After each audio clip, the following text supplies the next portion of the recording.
코로나19 재확산으로 교회가 비난의 대상이 되면서 어려움을 겪는 크리스천들이 늘고 있습니다. 이들을 위한 심리 방역법은 무엇인지 알아봤습니다. 우리 사회 곳곳에 동성애 문화가 깊숙이 자리 잡은 가운데 탈동성애자들은 한국 교회의 역할과 노력이 필요하다고 지적했습니다.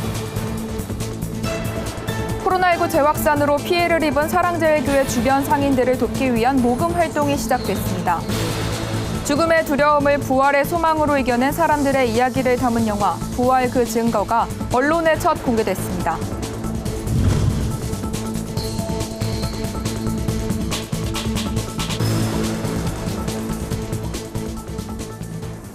안녕하십니까. 구티비 뉴스입니다. 코로나19로 인한 우울감과 무기력감, 일명 코로나블루가 확산하면서 심리 방역이 시급하다는 소식 보도해드렸는데요. 코로나 재확산으로 교회가 비판의 대상이 되면서 사회생활이나 인간관계에 어려움을 겪는 기독교인들이 늘고 있습니다. 이들을 위한 심리 방역은 무엇인지 조유현 기자가 취재했습니다. 코로나19가 수개월째 지속되면서 우울감과 무기력감을 호소하는 사람들이 늘고 있습니다. 크리스천도 예외는 아닙니다. 코로나 재확산으로 교회를 향한 비판이 거세지면서 직장 생활이나 대인관계에서 어려움을 느끼는 경우가 많습니다. 기독교인이라고 다른 사람에게 말하는 것 자체가 이렇게 부끄러울 정도가 일단 되었고, 회사에서도 저희가 교회 다닌다고 말하면은 괜히 더 창피한 기분이 들고 신천지랑 같은 부류로 말하는 거에 대해서 굉장히 부끄럽게 느끼고 있어요. 심리상담 전문가들은 대다수 기독교인들이 심적으로 위축된 상황에 대해서 교회를 다닌다는 이유만으로 비난할 거라는 거짓 두려움을 떨쳐야 한다고 조언합니다. 주변 사람들은 자신이 어떤 사람인지 경험해왔기 때문에 기독교가 부정적인 이미지를 갖게 됐다고 해서 염려할 필요가 없다는 겁니다.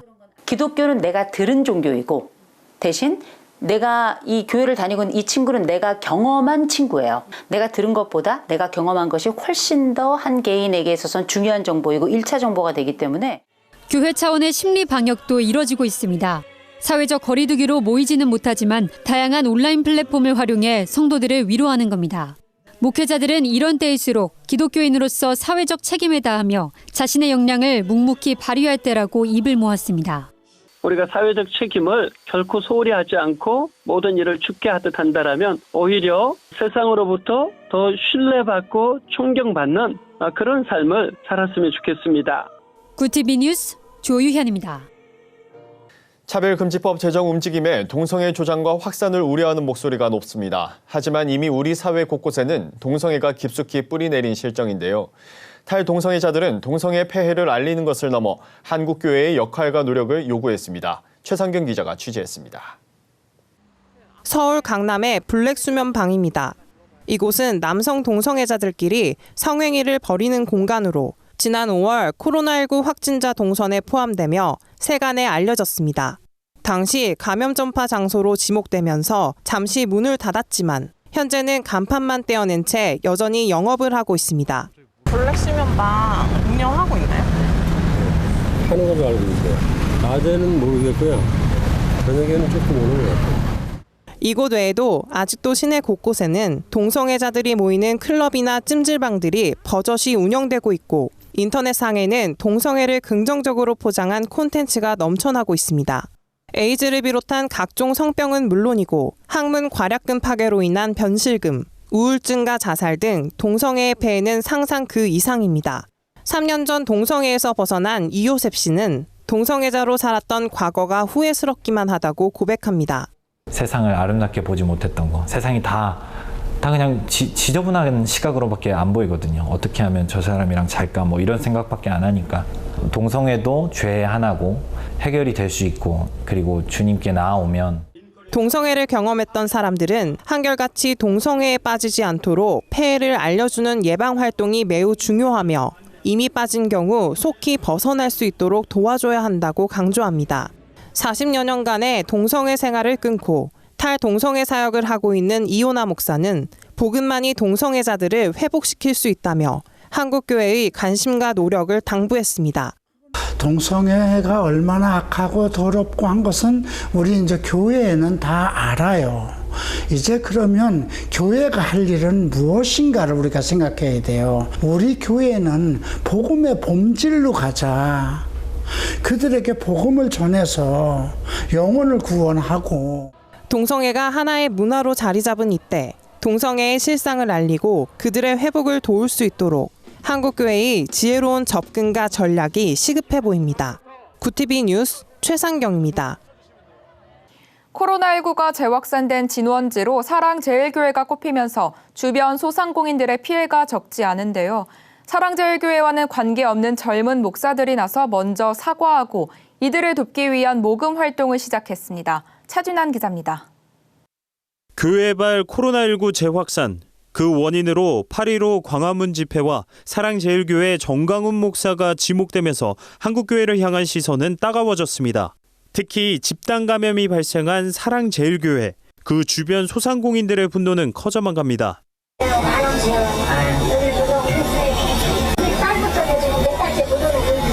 근데 언론에서는 그 시장에 사람 하나도 없다고 자꾸 하니까 사람들이 더 안 오지. 피해를 입은 주변 상인들은 사랑제일교회를 상대로 소송단을 꾸리기도 했습니다. 하지만 정작 사과에 나선 건 이 교회와 전혀 관계없는 젊은 목사들. 최근 사랑제일교회가 있는 장위동 인근의 소상공인을 돕기 위해 오병이어란 이름으로 모금 활동을 시작했습니다. 이 미안하다라는 말을 증명할 수 있는 행동들은 뭘까라는 고민들을 좀 하게 됐던 거죠. 그래서 이 상인분들에게 직접적으로 좀 도움이 될 수 있는 금전적인 어떤 모금을 하면 좋겠다. 모금 대상을 기독교인만으로 한정한 것도 교회가 먼저 자성하고 이웃의 상처를 보듬자는 생각에서입니다. 공교회적인 그런 인식과 사고 가운데 교회의 도의적 책임이 크다는 지점을 저희가 좀 인지하고 알았으면 하는 바람입니다. 프로젝트 이름을 성경 속 오병이어로 한 것도 나눔을 통해 경제적 타격을 받는 상인들을 도와 교회에 받은 상처를 위로하기 위해서입니다. 그래도 응원하고 여러분들을 사랑하는 사람들이 굉장히 많이 있다. 이런 소식들이 전해지고 그래서 그분들이 그래도 괜찮은 교회들도 있구나. 그리고 우리 사랑받고 있구나. 젊은 목사들의 진심 어린 사과와 응원에 굳어졌던 상인들의 마음도 서서히 녹기 시작했습니다. 진짜 이렇게 힘들 때 이렇게 도와준다는 게 보통 저기가 아니거든요. 진짜 감사하다고 전해주시고 힘낼 거라고 얘기해 주세요. 네. 오병이어 프로젝트를 시작한 3명의 목사는 다음 달 30일까지 모금을 받은 후 전액 상인들에게 전달하고 모든 내역을 투명하게 공개하겠다고 밝혔습니다. 구티비 뉴스 차진환입니다. 죽음의 두려움을 부활의 소망으로 이겨낸 사람들의 이야기를 담은 영화 부활, 그 증거가 10월 개봉을 앞두고 언론에 첫 공개됐습니다. 이 영화는 삶과 죽음이 공존하는 현장에서 예수 그리스도의 부활을 체험한 사도들의 흔적을 찾는 성지 순례자들이 종착지인 한국에서 신앙으로 말기암의 두려움을 극복한 천정은 씨의 이야기를 다큐멘터리 형태로 풀어냈습니다. 천정은 씨는 영화를 통해 죽음의 문턱에서 만난 예수 그리스도를 통해 부활의 소망을 갖게 된 사연을 전했습니다. 천 씨는 영화를 찍는 과정에서도 하나님이 개입하신다는 것을 경험했다며 예수 그리스도의 부활이 우리 삶에도 적용된다는 소망을 전하고 싶다고 말했습니다. 영화를 제작한 김상철 감독은 코로나19로 많이 어려운 시기인데 영화를 통해 부활의 삶을 살아내고 있는 사람들을 보여주고 싶었다며 삶과 죽음에 대해 깊이 고민해보는 시간이 되면 좋겠다고 전했습니다. 오늘의 이슈 포커스입니다. 코로나19 진단검사 물량이나 결과를 조작한다는 주장이 나오는 가운데 정부가 전혀 사실이 아니라고 밝혔습니다. 정세균 국무총리는 정부 서울청사에서 주재한 중앙재난안전대책본부 회의에서 정부가 검사량이나 결과를 조작하려는 시도 자체가 원천적으로 불가하다며 이같이 말했습니다. 정 총리는 검체 채취와 진단검사 모두 전국 지자체별로 실시하고 있을 뿐 아니라 360곳이 넘는 민간 의료기관이 함께 참여하고 있다고 설명했습니다. 그러면서 아무런 근거도 없는 허위 주장은 방역 현장에서 고군분투하는 의료진의 사기를 꺾을 뿐 아니라 국민 불신과 혼란을 초래할 수 있다는 점을 명심해야 한다고 강조했습니다. 서울시가 사랑제일교회와 정광훈 목사에게 코로나19 확산의 책임을 물어 서울중앙지법에 40억 원대 소송을 냈습니다. 시는 사랑제일교회 측에 대중교통 이용량 감소에 따른 손실과 신도 방문자 전수조사에 투입된 공무원들 야근비까지 받아낼 방침입니다. 서울시는 사랑제일교회와 정광훈 목사의 역학조사 거부 방조와 방해, 거짓 자료 제출 등 감염병 예방법 위반 행위로 인해 수도권을 비롯해 전국적으로 코로나19가 재확산했다며 서울시의 경우 거액의 손해를 입은 상당한 인과관계를 인정해 민법상 불법 행위에 의한 손해배상 책임을 묻는 것이라고 설명했습니다. 전국민 독감 백신 무료 접종을 두고 정치권의 공방이 지속되는 가운데 방역당국과 백신업계, 의료계가 불필요한 논의라고 입을 모았습니다. 백신업계는 이미 올가을, 겨울을 위한 독감 백신 생산을 이미 끝냈고 지금 당장 추가 생산을 시작해도 적기에 공급할 수가 없다는 입장입니다. 의료계 역시 독감의 전파력과 치료제가 있는 상황 등을 고려하면 논의 자체가 타당하지 않다고 보고 있습니다. 지난해 정부 보조금이 지급되는 국고보조 사업에 대한 부정수급 적발 건수가 20만 6천 건에 달한 것으로 나타났습니다. 기획재정부가 제출한 최근 3년간 국고보조 사업 관련 부정수급 적발 및 환수 현황 자료에 따르면 지난해 국고보조 사업 부정수급 적발 건수는 20만 6천 152건이었습니다. 금액도 862억 6천만 원에 달했습니다. 이는 전년보다 건수로는 5배 이상, 금액은 2배 이상 늘어난 수치입니다. 정부는 단속을 강화한 결과라고 밝혔지만 부정수급이 만연해 있음이 확인된 것이라는 지적입니다. 코로나19 확진자가 증가하면서 전 세계를 대상으로 발령한 특별여행주의보가 또다시 연장됐습니다. 외교부는 9월 19일부터 한 달간 우리 국민의 전 국가 지역 해외여행에 대해 특별여행주의보를 재발령했다고 밝혔습니다. 특별여행주의보는 단기적으로 긴급한 위험에 대해 발령하는데 여행자제인 여행경보 2단계 이상과 철수권고에 해당하는 3단계 이하에 준합니다. 외교부는 세계보건기구의 팬데믹 선언 유지와 코로나19의 전 세계적 확산, 상당수 국가의 전 세계 대상 입국 금지 제한 등을 고려해 재발령을 결정했다고 설명했습니다. 해외 직접 투자액이 2개 분기 연속 감소했습니다.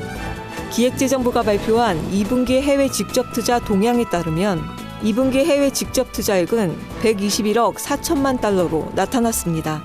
전년 동기 27.8% 감소한 수치입니다. 감소폭도 2018년 1분기 이후 9분기 만에 가장 컸습니다. 다만 작년 동월 대비 감소폭은 4월부터 6월까지 완화됐습니다. 2분기 해외 직접 투자 급감에는 코로나19 확산 사태가 가장 큰 영향을 미쳤습니다. 굿TV 뉴스 천보라입니다. 굿TV 월드와이드입니다. 미국 연방대법원이 2015년 6월 동성 간 결혼을 합헌으로 인정한 이후 동성 결혼 가구가 급증한 것으로 조사됐습니다. 미국 연방인구조사국이 공개한 자료에 따르면 지난해 기준 법률혼 상태의 동성 부부 가구는 총 56만 8천여 가구로 동성혼 합법화 판결 전해인 2014년보다 70% 가까이 늘었습니다. 2019년 동성 커플로 구성된 가구는 98만 가구에 달했으며 이 가운데 42%는 결혼하지 않은 파트너 관계로 나타났습니다. 아베 신조 일본 전 총리가 외교 특사의 형태로 스가 요시히데 내각에 협력하겠다는 의향을 나타냈습니다. 지난 16일 퇴임한 아베 전 총리는 요미우리 신문과의 인터뷰에서 미국과 러시아 등 각국 지도자와의 친밀한 관계를 살리겠다며 이같이 말했습니다. 앞서 스가 총리도 지난 12일에 있었던 자민당 총재 후보 토론회에서 아베 총리와 상담하면서 가겠다며 외교면에서 아베 전 총리에게 조언을 구하겠다는 뜻을 내비친 바 있습니다. 세계보건기구는 현지 시간 17일 전 세계 코로나19 확진 사례 7건 가운데 1건은 보건의료 종사자에게서 발생했다며 의료진을 위한 안전대책이 필요하다고 촉구했습니다. WHO는 지금까지 보고된 코로나19 확진자 수의 약 14%는 보건 종사자의 감염 사례였고 일부 국가에서는 35%에 달했다고 우려했습니다. 대부분 국가에서 의료진이 차지하는 비율이 전체 인구의 3% 미만, 중저소득 국가에서는 2% 미만인 점을 고려하면 감염자 비율은 높은 편에 속합니다. 유럽연합이 이주민 난민들이 첫 도착 국가에 망명 난민 신청을 하도록 한 기존의 더블린 조약을 전면 수정하겠다고 밝혔습니다. 이에 이탈리아와 그리스가 환영한다는 입장을 내놨습니다. 이 같은 결정은 이주민 난민 유입이 집중되는 이탈리아와 스페인, 그리스 등 특정 국가에 일방적으로 부담을 지우는 것이란 비판과 함께 그리스 레스보스 섬 모리아 난민 캠프의 대형 화재로 난민 위기가 재현될 조짐을 보이는 가운데 나왔습니다. 레바논의 이슬람 시아파 무장 테러 조직인 헤즈볼라가 유럽 국가들의 폭발물 원료인 질산 암모늄을 수년째 비축하고 있다는 주장이 제기됐습니다. 외신들에 따르면 네이선 세일즈 미국 국무부 대테러 조정관은 헤즈볼라가 2012년부터 응급처치함 냉찜질기에 질산 암모늄을 담아 벨기에에서 프랑스, 그리스, 이탈리아 등지로 들여왔다고 말했습니다.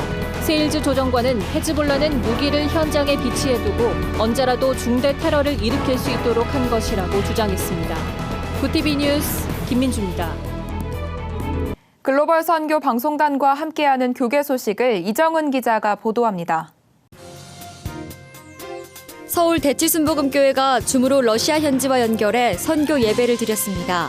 대치순복음교회는 작년까지 25년째 러시아 성바울 신학교를 통해 러시아 선교를 진행했습니다. 지금까지 졸업생 총 580여 명과 현지 목회자 43명을 배출하고 시베리아 전역에 30여 곳의 교회를 개척했습니다.